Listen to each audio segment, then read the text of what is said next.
During periods of potentially severe weather, special receivers are activated to warn of the impending hazard. Tests for these receivers are normally conducted by the National Weather Service every Wednesday between 11 a.m. and noon.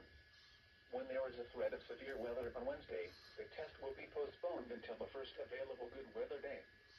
Reception of this broadcast and the warning alarm will vary at any given location. This variability, normally more noticeable at greater distances from the transmitter, will occur even though you are using a good quality receiver in perfect working condition. The tone alert will be automatically activated for selected watches and warnings affecting the following counties: in Indiana, Porter, LaPorte, St. Joseph, Elkhart, LaGrange, Steuben, Stark, Marshall, Kosciuszko, Noble, DeKalb, Whitley, Allen, Miami, Wabash, Huntington, Wells, Adams, Grant, Blatford, Pulaski, and Jay.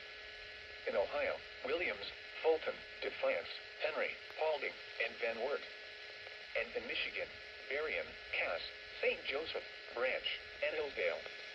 For more information, see our webpage at www.weather.gov/IWX and click on NOAA Weather Radio under Local Information.